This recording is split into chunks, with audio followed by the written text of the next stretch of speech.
Everyone, Ohio gozaimasu. Welcome to Ohio Anime. My name is John, and I'm joined as always by Andrea. Irashaimase. How's it going? Hi. How could you do this to me, John? What's that? You sent me the trailer for the second season of X-Men 97 and then started the show like I wasn't going to watch it immediately. And go live. I know. I have to wait. I'm making you wait too. Cruel. Yeah, if it was, it's not anime, right? You could scrub through it here. But yeah, I mean, I know it's not anime, it's animated, but come on, man. Yeah, well, maybe we can, maybe we can scrub through a little bit of it or something like that. Well, yeah, thanks for being here tonight. I don't know what the heck with our opening now. It was on a different thing, so it had this nice background stuck on it yet. What's going on with that? But whatever, we're here. We're sans Phil, unfortunately, last minute. Yep. Phil's busy, otherwise he was going to be here.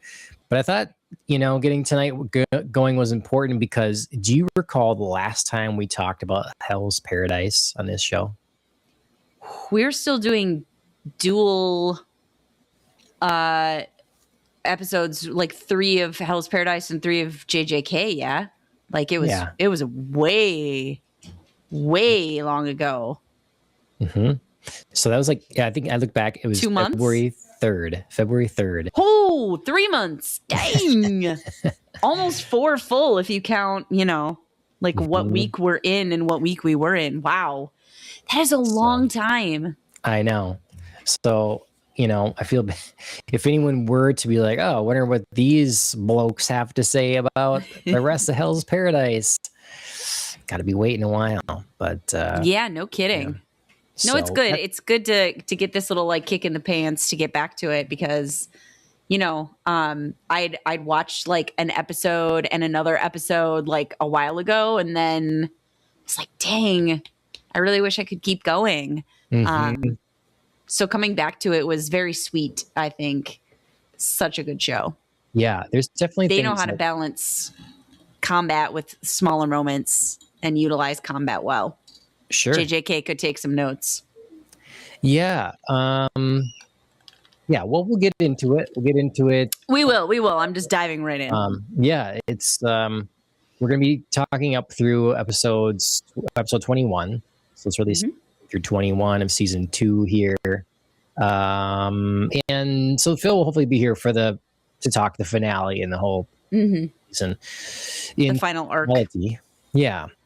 But we'll get to that in a little bit. Up top, I just want to say, everybody make sure you like, share, and subscribe in all the applicable places. We're live now on Twitch, YouTube, X, and Rumble. So any of those places, go ahead, appreciate it, share it out, that sort of thing. Before we jump into Hell's Paradise, might as well just see if there's anything that you've really been jumping on, trying new for anime. Because I know on the regular podcast this last week, you were saying a bunch of your time was committed to some anime instead of other things. Yeah, I mean, that had been when I was zooming through. Oh gosh, what did I zoom through? My Dress Up Darling. I zoomed through both seasons of that. Okay. So that took up quite a bit of my time because we hadn't done the regular pod in quite a while. But then I re-caught up on Devil May Cry. I watched the last 2 episodes of last season in prep for season 2, and I was about to start the first episode tonight, but I just ran out of time, unfortunately.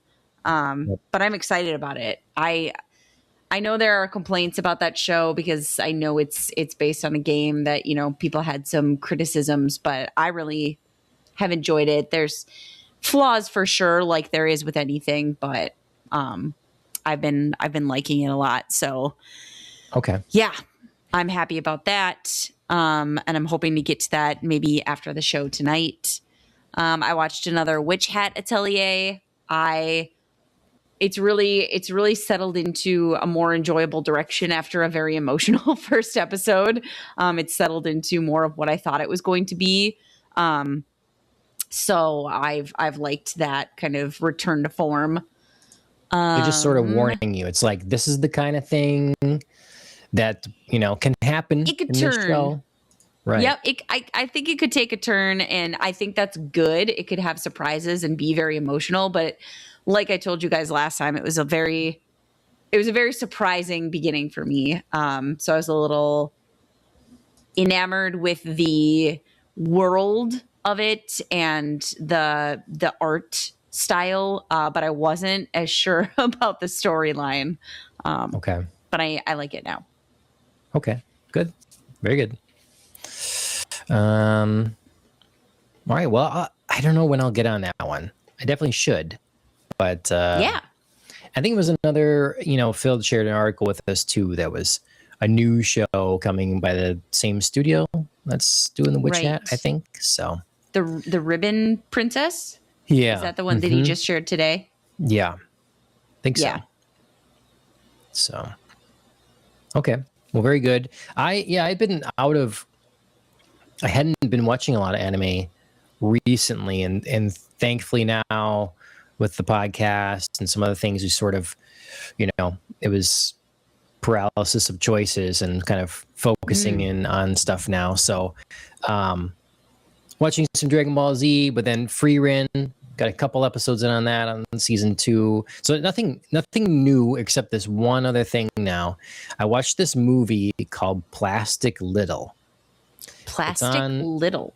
Yeah, you have to either spend a lot of money on a DVD or something like that, or you can find it on YouTube. Someone put it on YouTube, and I believe they subtitled it themselves, or whatever. Okay. So,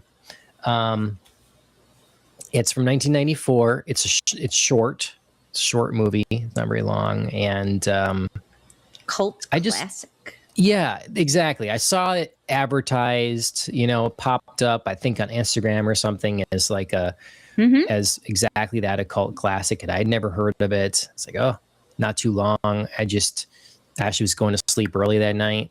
So I popped that on, and it was just like whatever it was, 73 minutes of just something pretty fun, Cool. There's a fair bit of fan service in it. It's well animated. It's feels like it takes some cues from Star Wars. They have, the people talking about it initially were saying it's kind of really about the vibe that it creates, and I sort of agree with that. There's a look and a feel that is made out of this that's pretty good. It's got some overall the story, some elements that are pretty silly, I would say, unrealistic, not plausible kind of things. But other than that, I had a fun time with it. And it's brief, it's like this big event. It's crazy thing that's going to happen and everything. And it's all wrapped up and done in this one little thing. So I don't know. I had fun spending that bit of time with it. So, Plastic Little. An interesting title. Name too. Yeah, I don't know why. That's that, but okay. So that's about all I've been into. Being in Netflix for Devil May Cry reminded me. Do you remember way back when we were talking about a show on Netflix called My Happy Marriage? Yep. That had finished its second season a while ago, but it's getting like a 3-episode special arc in the coming months. So I'm excited about that because I know we fell off of it on the show, but I did finish the second season. Okay. And it was rock solid? It was solid. I would not say it was good as the first season, but it was good. Okay. And I would keep watching this special, and I'm excited for it. It was a really interesting show. I mean, I was kind of sucked up in the drama of it, and then it goes where I wouldn't expect, like the world building on top of it. It's pretty unique. I sometimes have a trouble with the sort of Bella Swan element of things a little bit. Like, I'm so plain, pathetic, and whatever, like going on for too long. But yeah, sure. I was enjoying it. And then where we're at is you told me there's a special little thing like in between season 1 and 2. Yes. That I need to watch. So.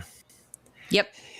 It's an overall good show, but it's definitely an easy one to fall off, especially when you have so many choices of things. And then there's things, we try to watch together for the podcast that we prioritize. It's easy for it to like fall off your radar and then just be like, oh my God, like I never picked that back up. Yep. Yes, indeed. We're trying to get through some Netflix things because our month is going to run out pretty soon. Oh, sure. So, use your time. Yeah. So, okay. Well, speaking of using our time wisely, and getting through things. What's that? And getting through things. Because we got through a chunk of Hell's Paradise. Well, no. I was saying on an anime podcast, why don't we talk about the X-Men trailer? Ooh, okay. Just because, yeah, we don't need to be, whoa. Okay, hold on. Let's do this. I was going to say, that definitely doesn't look like this. Now we're real tiny. That's perfect. Maybe I'm wrong. Like, I watched 20 seconds of it. What'd you? Before. Okay. I watched 20 seconds of it. This is the beginning of it here. And I don't know if they'll play much of it. We'll just kind of skim through it some. So we're seeing Nightcrawler here. We both, really liked, obviously, season 1. Yeah. So season 1 was amazing, if devastating to my very soul and core of my being. Obviously, hint, hint. Mm-hmm. Yeah. So we should. I'll put it up here. Let's say spoilers. Yeah, right major character spoilers. Yeah, we're trying to keep. I mean, we don't need to just throw everything. I'm not going to walk through it. I just mean. Yeah. I can see some stuff here. This is drama with Rogue. Let me get a hint of what's going on here. People were wondering when the trailer for this is going to drop because it's coming out really soon, supposedly. Mm-hmm. So, okay, so we got really Gambit and Rogue focused. They're playing on those emotions. We got Magneto here doing something. What are you on? Where do you come down on Magneto? Team. He can be a good guy. Team. He's. How should he be? I mean, I don't know. I felt like season 1 tried to paint a complex picture of Magneto, and did a fairly decent job. But it's hard, obviously, as someone looking at this world where Magneto and Gambit are vying for Rogue's heart. It's hard to like Magneto. Yeah, that's true. That's a good point. But he has his moments. Right. Mm-hmm. No, I was just going to say, even when he's not being the good guy, he still has some great character moments. Mm-hmm. But and especially you could see where life has kind of, twisted and warped him. There were some moments where you can clearly see he is trying to protect a group of people who are, obviously in this world notoriously abused and mistreated, but doesn't mean I always agree with his methodology or that his logic for why he's doing what he's doing is sound. Well, and see, that's the part of I love X-Men, but it's this thing where, if you keep X-Men going forever and it gets, to me, it gets old, the whole we're hated and feared thing again. again. I think there's a lot of interesting stories in X-Men to be told. And it's the same as like Batman. If we're gonna retread I have guilt about my parents and never getting over that kind of thing, then I'm tired of that too. Like sure. You can read 85 years of Batman comics, and most of the time it's not dealing with Bruce Wayne's parents' death. But if you were to watch the movies, you would think that's all it is. Like it's a lot, or like So with X-Men, I just feel like there's a similar element there. Sure. I think I would probably tend to agree with you more on the Batman side of things, because that's one man's like personal emotions. And so I know it's a compelling storyline, but it's not his only one. That's why I love the animated version, because there's so many facets to Batman that are explored. And he has the chance to have love interests without them needing to have a whole like 20-hour backstory, even though sometimes that's fun too. But there's a lot of variation and nuance in his character in the animated series. So I fully agree with you on Batman. I think X-Men, yes, can overplay, because it can be simplistic in one note to just be like, we're hated. But I think it is a trickier storyline to deal with. And my brain can sometimes accept that, because it's like a societal, you have to change many minds, you know, and convince many people not to be afraid. Whereas, like I said, Bruce Wayne is one man dealing with his emotions and his guilt. So it's easier to be like, you should go through a process. You should be able to, move forward, or we should be able to see more faceted sides of you. So, but I will agree that sometimes X-Men can hit a same note too many times. Well, they need to make sure that when they have them in the larger Marvel universe, that they make sure that they're letting people understand why mutants are different. Because you have, like, if they put them in the MCU, or I've definitely read some X-Men comics that's X-Men versus Avengers, all that sort of thing. It's like, why are the X-Men, why are the mutants so hated? There's all these other superpowered beings that are just fine, and there's stuff I always explain it like, well, mutants is because they pop out of nowhere, and people are afraid that it's like all of a sudden their neighbor or their own kid or whatever, and then they can be horribly grotesque powers, horribly like OP. They're not always fun. Yeah, they can just be monstrous, and they can't control them. So it's just not the same sort of spread and volume. That when you see that with just other superheroes, it's like, they were one person experimented on. Like, we kind of have a handle on what that is, or someone developed a suit, or this kid has spider powers. It's just not. It doesn't feel like it's an epidemic, and it can happen to you. Well, yeah, I think there's an element of extraordinary about superheroes. Like, okay, we have Thor. He's an alien. He's not human. So like, don't worry, that can't happen to me. Superman also can't happen to me. Tony Stark, Peter Parker, like brilliant minds, like super genius people. Like, I'm probably not a super genius and going to invent myself, a super suit, or, depending on your variation of Spider-Man, develop tools or get bit by a radioactive spider. But yeah, so it's usually like extraordinary, and they always turn out nice. Like, nobody is really disfigured, or if they are, they're usually a villain, i.e. Dr. Doom. So there is, like you're saying, there's a different element to being a superhero versus being a mutant. I'm digging the whole beardy. Going into ancient Egypt for like apocalypse, and then doing some future stuff, so timey-wimey things. Right. Yeah, that's fun.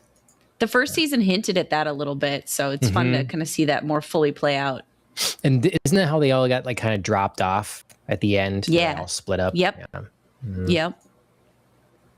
Yes, Apocalypse is just one of my favorite villains. Love Apocalypse.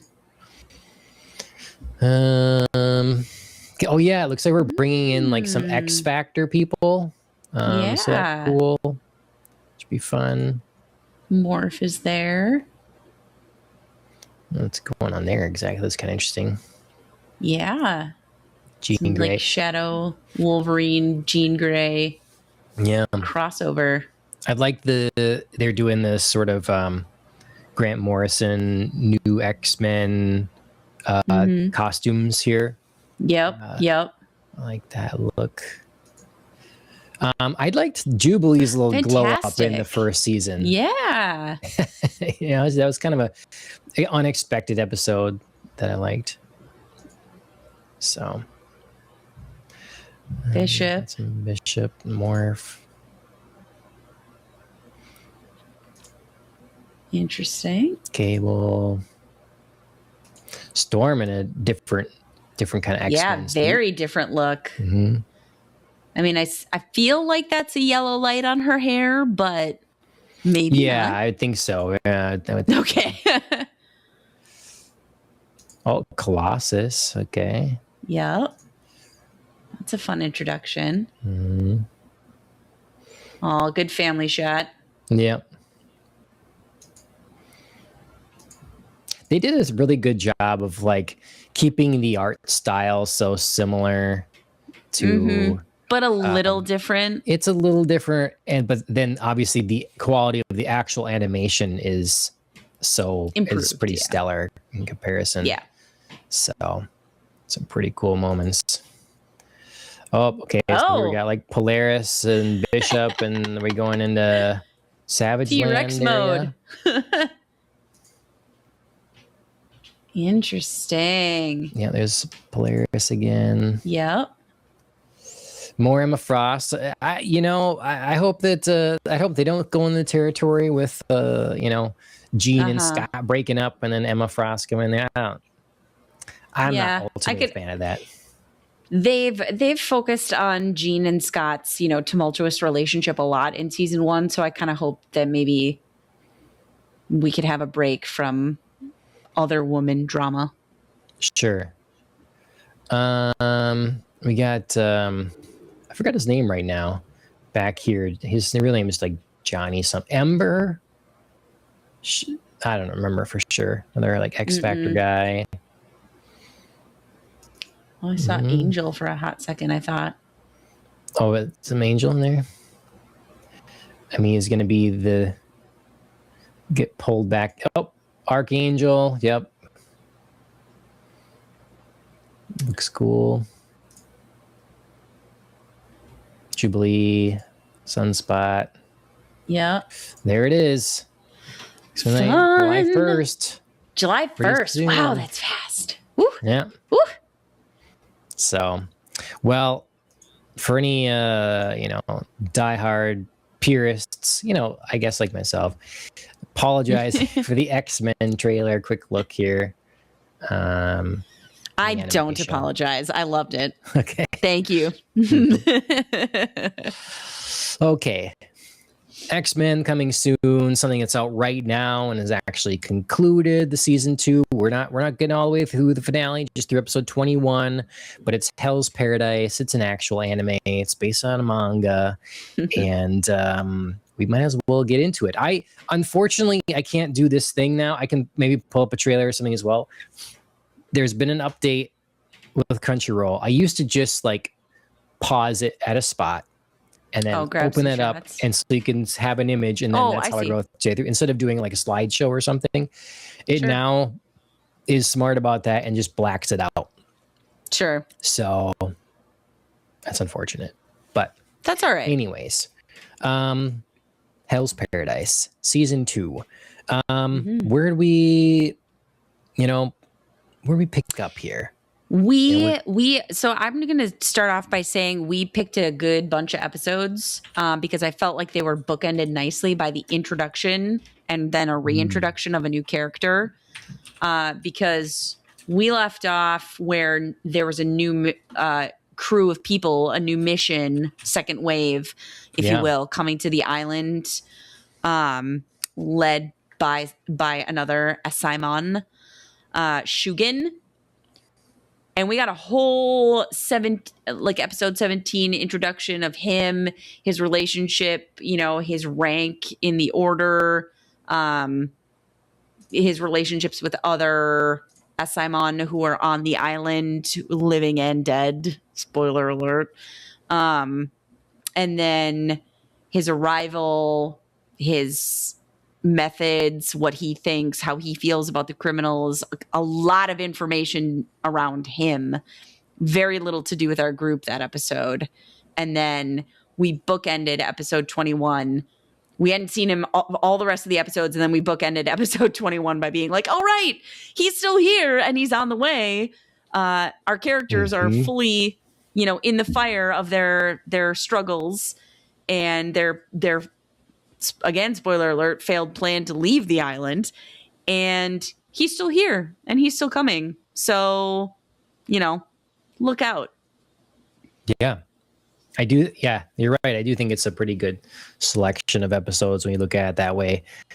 What do you think about the pacing of these so far? Like how the season has been going and what we've got here? You mentioned kind of earlier, it's like doing a good job of some battle and some, smaller moments. Yeah, I think on the whole, it's done really well. There were a couple of exposition-y moments, I think, that were a little tough, that I didn't love. There was I think in episode 18, they moved on from, everybody needs to learn how to use Tao, and here's maybe some training montages of people trying to do it, Gabimaru and Yuzuriha trying to explain how to dampen your Tao so you can be stealthy. So there was a lot of that kind of pseudo training. And then we got into like, okay, now we have another element, literally, because there's elements. There's fire, there's water, there's wood, there's metal. And you have to be the opposite Tao to hinder their Tao. And I was like, I don't know if I like that bit. It's a complication for sure. But I didn't feel like I was set up nicely on a foundation that would lead me to believe that, everybody just knows their Tao and Shion can see everybody's kind. You're a group. I think I probably know what we should counter, the Tensen. That to me was honestly this selection of episodes that we've watched. That was probably one of the weakest moments. Yeah, I agree. I like the concept. I like the rules of it. I just think it was a little left fieldy. It's too quick. Yeah.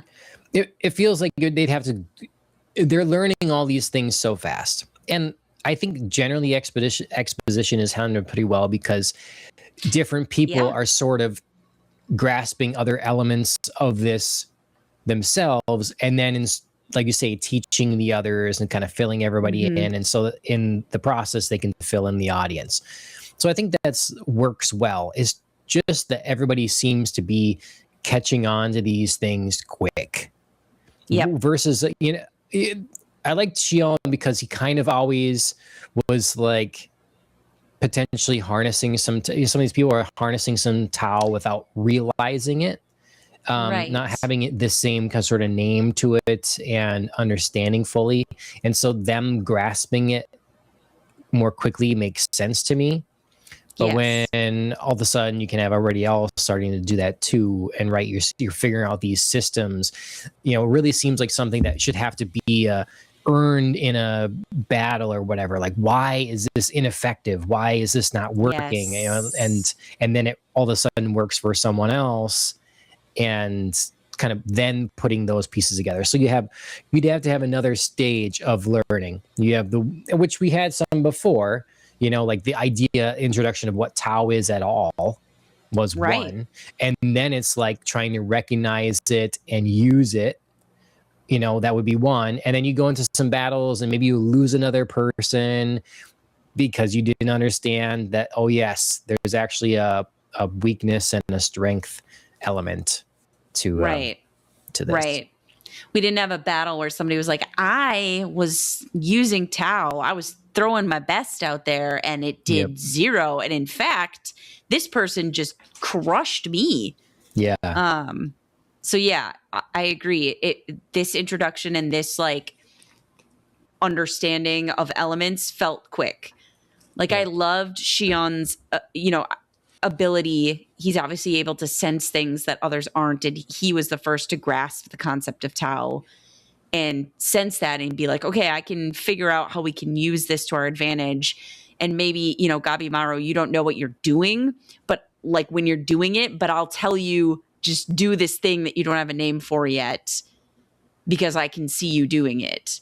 Right. That kind of thing felt, like you said, earned. Yep.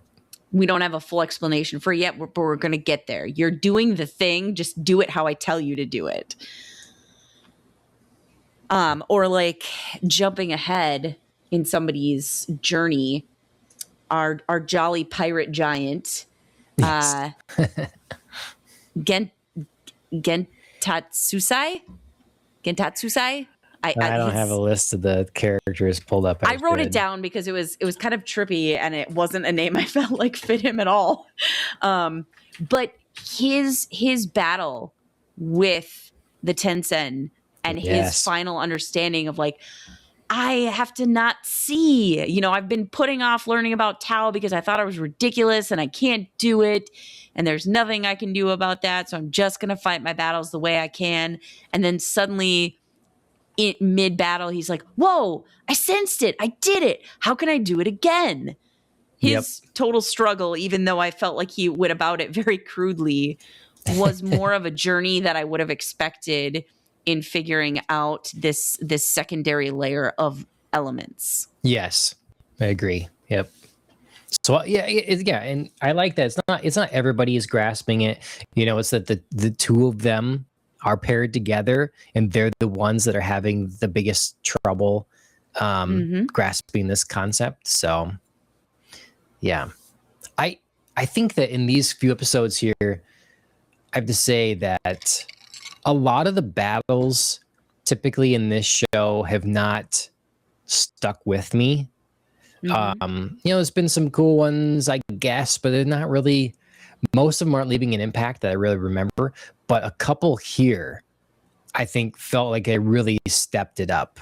The brothers together fighting was Jufa. Slick. It was clean. I saw the movements nicely. And then here as well with Gun Tetsusai,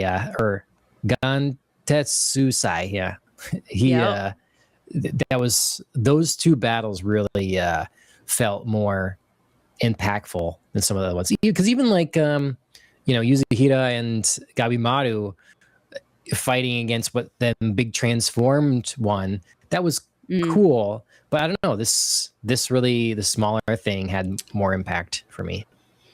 Yeah, I really liked, like you said, the brothers fighting against Jufa, because like you said, it was clean, it was interesting, they worked so well together, and we really hadn't seen that from them before, so it wasn't a recycle of their old moves.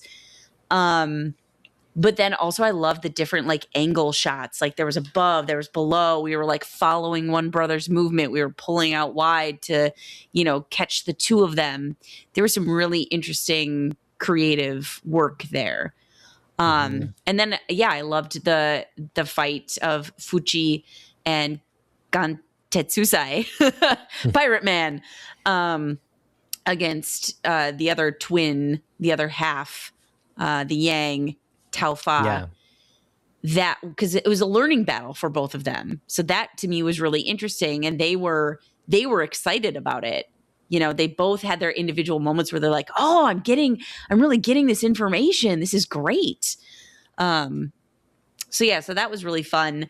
I do have to say that while Gabimaru and Yuzuriha's battle as a whole against the other, I think Ran was the Tencent, the physical exercise and meditation man. His transformation was really cool. he looked like a cross between like a flower tree and a ballerina, and like he had like a suit of armor that looked like it was made out of wood. I really liked that. I loved him visually, but I also got genuinely surprised in that battle. Gabimaru did an excellent job, and the writers did an excellent job of drawing our attention to the exchange between him and the Tensen. And then when Yuzuriha popped up out of nowhere to slice him, I genuinely was like, oh my God, I forgot she was there. Dang. You know, I really had forgotten. I was wrapped up in their exchange. And, you know, even though they were hinting that he was going to, you know, try to give her the space to do what she does, I still was very surprised. So kudos for some really great writing in that battle. Even if the fight itself wasn't as exciting as I would have wanted to see. Sure. Well, I like that, you know, our heroes definitely nothing's a cakewalk here. So even if they're learning these abilities faster than we would imagine, they're still getting beat all to hell. You know, like they're still up. They're in trouble constantly. And so that's one of the things. Even when someone's making a pretty good move somewhere, it's like, well, just wait, they're gonna have the transformation, you know. Then what so and I like that we had our little, I didn't remember this from the manga, I'm sure it was there, I just don't remember it, that the little like backstory for Jufa and Taufa. Yeah it really made them sympathetic almost. Like you almost were like, oh, they're the ones, you know, out of the Tensen that maybe have some, you know, sympathy, and they can empathize with the victims, and they don't really want to do this. And then suddenly they were like, nah, we'll do it. Yeah, but it was still like it was, the way I read that was that Taufa just kind of couldn't take it anymore. And so she was going to do what she could to convince herself that this was okay, you know, and sort of just like act like it's okay, and eventually it will be okay, because she's like has this crazy maniacal look on her face, but she's it's really not insanity. And then so her other half here is just like recognizes this and is like, okay, like I'm going to support you, because ultimately he cares about her more than whatever else. And so it's like, we're just in this together. Like they don't they don't see a way out. And eventually you break, and that's it. We're too far down the path to go anywhere else. So it's a lot. It was a good twist. It was a good, you know, it was kind of one of those things where you wonder if Rian had given them a little bit more space, if they would have got totally away from him. Because you clearly, I think, see in the episode the turn, the cruelty, the savagery of like bringing them back into the fold. Like, oops, maybe I let the reins go a little bit too much in creating the two of you to be kind of these twin souls that would care more about each other than anything else. Got to bring you back. Yep. Yeah. I mean, we see that they're not, you know, like completely irredeemable characters. They're not like demons in Free Reign or something, because we look at Mai, you know, we already had one deserted and left. So we've got shades here. So that's good for some complexity here. They're not just strictly evil boogeymen. The other thing I definitely forgot from the manga was the brother like turning at that moment. You know, I was pretty convinced that, so this is Chobe, and then his brother, I think Toma here. Which so brother turning what? Chobe all of a sudden going against the Tensen. Oh, I see. Okay, yeah, because I mean, they have like two moments of like turning, so I was just wondering which one you were going for. Oh, right. Yes, because everybody's like, okay, go ahead, go with your brother. Yeah, and then they had their little signal to each other what was really going on. So that was cool. I was surprised by that again, because I knew that he was not on board with these guys and he was going to use them until the right moment or whatever. But I didn't think it was there. So yeah, it felt early, but satisfying as a viewer, obviously. So yeah, you don't push it too hard. Yep. Plus, you know, I mean, he really did go through some torture. You know, in one of the earlier episodes, I made the comment of, would you take immortality if it also meant being an experiment? And he's, you know, Rian's idea of experimentation is not kind. He's just like, here, let me just like snip parts off of you. You'll regenerate. Don't worry about the pain. Don't worry about all the ways that I'm just going to disfigure, dismember, you know, explore your body. So yeah, I could believe that he was just like, here's my brother. I don't want him in this stuff. It was nasty. I feel like I got enough power to, you know, go my own way. I'm ready to get out. Yep. I'm just kind of jumping all over the place here. It's a great Shugen expression there. Yeah. No, he's nuts. He's nuts. I like that conversation they had about him. You know, you had what's her name being like, it's, you know, Sagiri. Yeah, she's like, he's a good guy, basically, you know, he'll help or whatever. And Shion being like, girl, no. You don't know the full story here. He is not who you think he is. Yeah. Some key details to this story about, you know, killing 20 men. It's not just killing 20 men; it's wiping out 20 families. Right. Yeah, I mean, obviously we got that, you know, troubling nugget of information, and then, you know, we got, but maybe we're going to pull it back because here's him, you know, learning from each of his, you know, fellow Asaemon and, you know, kind of bonding with each of them. Oh, he really wants Sagiri's talent to be recognized and ranked. Like, cool, we're making some steps. He really, you know, has formed a bond with Aizen. And Aizen very clearly states, you know, I'm going to be the guy to pull you back when you try to go off the deep end. And we as an audience member know that Aizen is dead. So it's very troubling that this guy who already has some off the rail tendencies has no guardrail. Like, it's gone. His person is gone. Right. Yep. It's going to be interesting. And they did do, like you said, again, a good sort of bookend. Like, oh, we're reminded that these guys are here, and then we go through a bunch of stuff. I'm like, oh yeah, they're still coming, and you know, you got that whistle now. Yeah, they haven't been integrated into the group yet. Really, we don't know what they're going to do and how they're going to affect all of the current battles that are going on. Yep. I really also liked the so back to our pirate, you know, moment, taking out his eye and stuff. His little backstory was nice too. I love the old man, his mentor. Yes, I do too. I mean, pause for a second. He gouged out his own eye so that he wouldn't see. I was like, just make a cut above your eye and drip blood into it like the other time, man. There's tie a blindfold. Like, you could do so many things.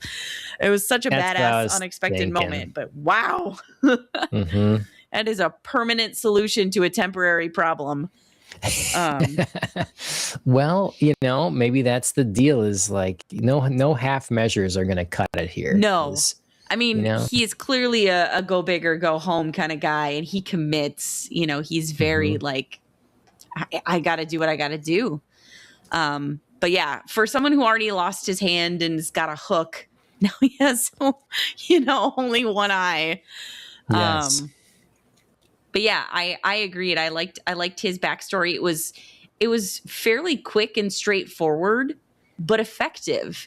You know, we got some detours with other character backstories. We got a little bit more, you know, emotional journeys and depth and ties to other characters, because that's really what that was about. And he's not that kind of guy. You know, he has one goal.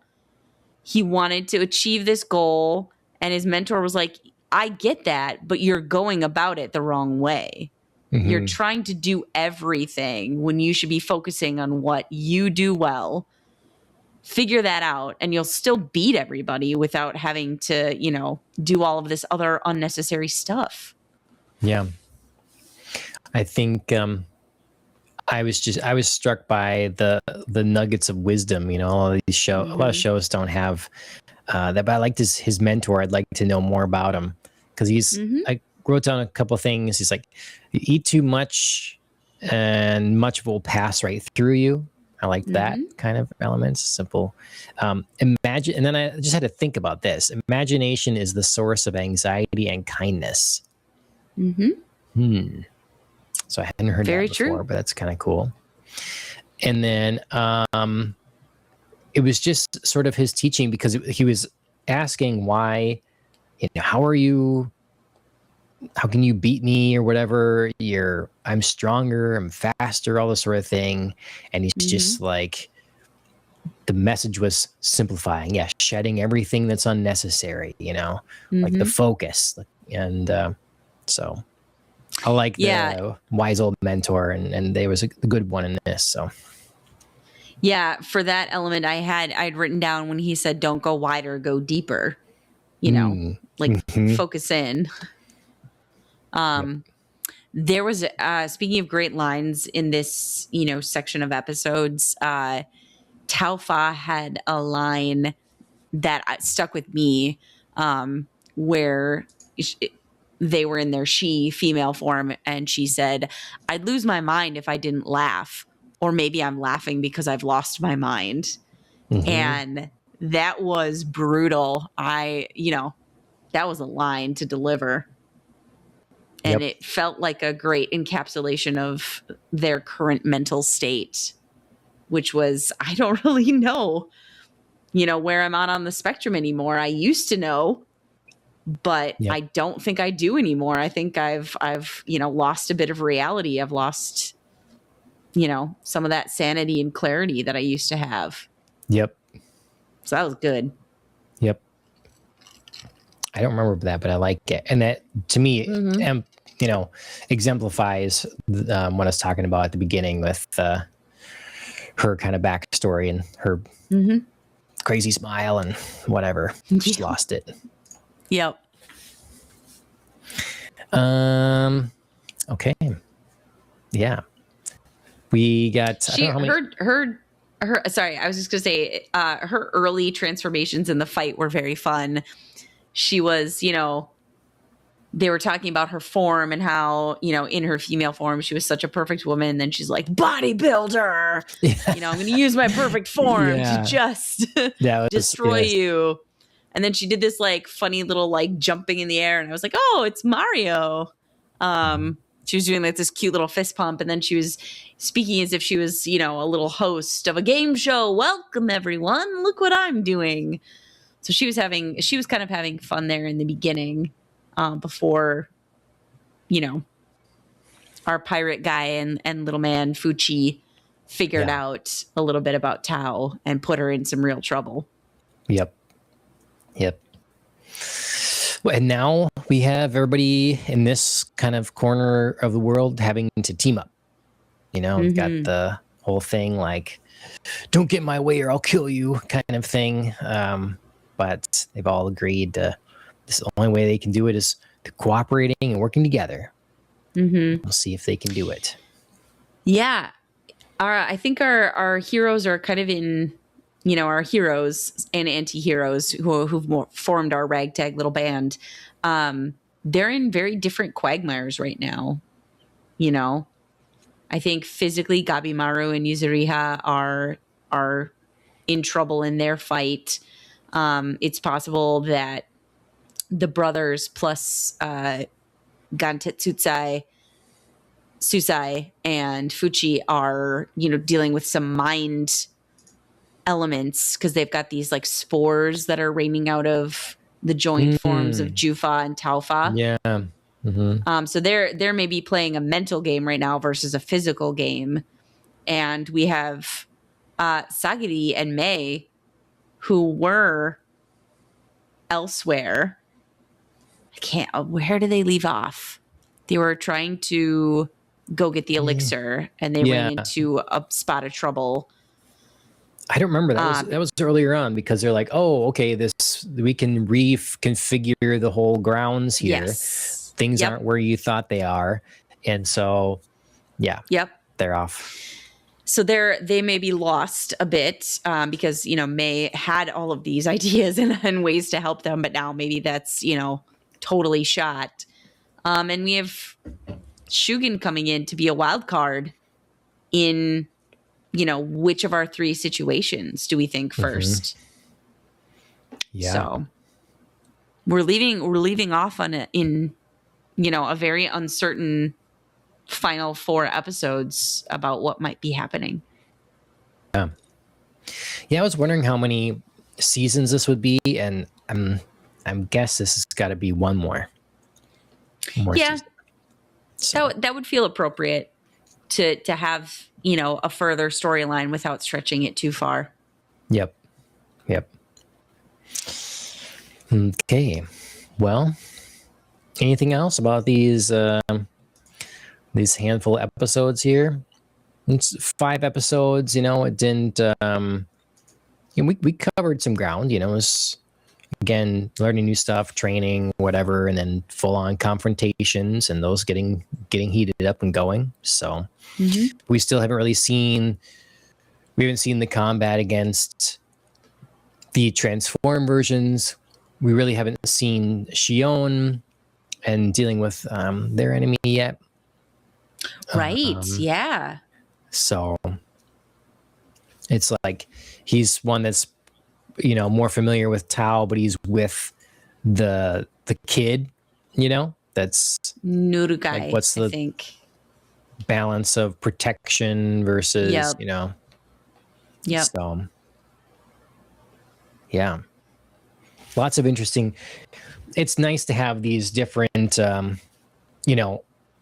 places we can be. They were together, they came together, made a plan, they've separated. Just like Jujutsu Kaisen could have had, like, following sort of multiple things naturally, and have us move around. I think this show's doing that pretty well. Yeah, they're all technically in the same area still. They're not far from each other, but they're definitely separated. They're definitely not able to, at the current moment, reconfigure any of their battles to maybe give them an advantage in any way, shape, or form. So, do you have a favorite character so far? Someone that stands out? That's a good question. That is a really good question. Because this really is a show of colorful characters, and pirate guy. Okay. Yeah, I really like him. I enjoy him. He's a definite kind of caricature. He's a stereotype, but he does it so well. There's just something so enjoyable about his energy and his enthusiasm, and really some great comedic timing. He hasn't had too many, like, fully deep emotional moments, even though he has, bonded with Mei. But I really enjoy watching him. I think he's a great character. Cool. Good pick. What about you? Good. Yeah, that is a good choice. I still really like Shion. Just always have a affinity for that kind of character. So I feel like the moment you said that, I was like, that's such a Ravenclaw pick. It is, huh? Okay, interesting. Yeah. He's like wise, he's got the knowledge, he's got it all, like, sorted out. He's like, I've figured this. I can do plans, I can do strategy. There's some intellect there as well as physical ability, but, like, quieter physical ability. He's not as flashy. I think Shion and the Fuchi, the young small guy, I think they would be good Ravenclaw picks. I agree. Fuchi could be a little Slytherin, though. Like, he could be a Ravenclaw Slytherin mix. Sure. Because he was very like, oh, I just really want to open you up and see what's inside you. Yeah, I really want to catalog you because it's like it's scientific. Yeah, but you could take it a little creepy if you wanted to. Right. Did I ever tell you on my sorting hat test many years ago? Excuse me. It was I at the end it said Ravenclaw, Slytherin. Really? Choose. And I'm like, is this like a trick question? Is this, for sure. If I pick this one, you gonna give the other one, or Yep. I didn't know. So I chose Ravenclaw between the two, and then it gave me Ravenclaw. So it was I forget they call that something, a split, whatever. Yeah, there is a term for it. They gave it, but yeah. So I could have, flip of a coin. I could have been in a different house, but I guess it's like they say in the thing, the hat takes into consideration your choice. Yeah. So we bring X-Men into this. Yeah, Harry Potter. I know. We've ranged that. I mean, the last one was definitely, well, both of them really were my fault because I was raring to go to see the X-Men trailer, and then I just made the comment about what popped into my head about your Ravenclaw pick. So yeah, both detours caused by me. That's all right. We don't have any Phil's detours tonight, so that's true. Mm-hmm. No, next time he can share with us his window installation funny story.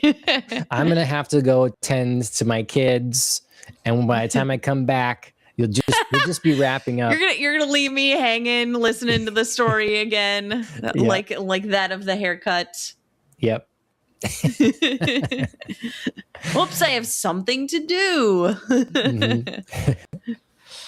All right. Well, thank you everybody for joining us here for Hell's Paradise, season 2. Next time we talk about Hell's Paradise, we should be wrapping up season 2, our final coverage for that. Hopefully it's ends on a banger. Yeah. Probably cliffhangery, if I'm guessing. Probably be a big cliffhanger. So, but we'll get there. Next week should be a regular Popcast on the Rocks episode. Not sure what we decide what we're talking about yet. I know we're in some Bond mode stuff, but then Alien. Yeah, we had floated Bond and we'd floated Alien 4. Okay. So definite possibilities, both. Yes. Well, one of those things, we'll get to all of it eventually. So, indeed. If you're interested in that kind of stuff, make sure you like, share, and subscribe. Podcast directories, you can find us just under Popcast on the Rocks. That'll give you both those Popcasts on the Rocks and Ohio Anime. Places like Spotify and Apple Podcasts have that. Go ahead and look it up. Leave us a review if you can. We live stream on YouTube and Twitch and Rumble and all those places. Most places, again, you just find us Popcast on the Rocks. YouTube is the one different beast where we separate this show, Ohio Anime, into its own channel. So you can find just this anime show and anime content, Ohio Anime. And I've been, one thing that's been getting me into more anime recently is there's some people I follow online that are in Japan right now for the first time. And ooh, fun. I never much consider the sin of jealousy. It's like, okay, someone has a cooler car, someone's better looking, it's like, whatever. This is the way it is. But when someone is in Japan that I know and I can see what's going on, that's when I understand the feeling of jealousy. I understand the creep of that green envy that is a powerful feeling. So I'm like, oh, I want to be there. So yep. I go back and forth between like watching their content on it and just not wanting to be sad at watching it. Not wanting to be enraged. Yeah. Yep, I get that. It's kind of a weird form of like self-torture where you're like, oh, it's so good, but also like, why am I not there? Yeah. Yeah, I get you. Brother-in-law is like, well, maybe it's because, you know, some things like that is within your power. And it's like, well, it's true. It could just put down the money and go. Sort of. You can go into debt if you want. I mean, the point is you can ignore all other things and make it happen. Yeah. That's what I mean. That's why it's sort of in your power. Also, you have small children. There's like logistics involved. There's consideration of, you know, babysitting duties. You know, are we going to not ask for maybe some babysitting duties for a while because we're taking a big one? Yeah. So I understand that, but also like I've had that thought as well about particularly travel, because that's something I love to do. But it is, you know, it is a consideration with small children. Can you take them? Or if you can't take them, who will take them? And for how long will they do that? It's just you know, it's just a selfish thing. You know, it's work on and work in progress kind of thing, because ultimately I'm very excited for the travel that I'm fortunate that I've been able to be to Japan twice already. A lot of people never go. And then very true. Excited for the travel that is going to be happening, you know, with the kids as they, you know, just get a little older, like doing the road trips and stuff, all the different states and all, you know, going to be doing all kinds of fun stuff there too. So yeah, it's fine. I just, you know, feel the feelings. I got to go back through my photos from Japan and bring myself back into those moments. So, yep. Very understandable feelings. Yeah. All right. Well, if you are feeling the feelings that we're putting out here, subscribe to the show. Andrea, thanks for being here, and we'll see you next time. Sounds good. Have a good night.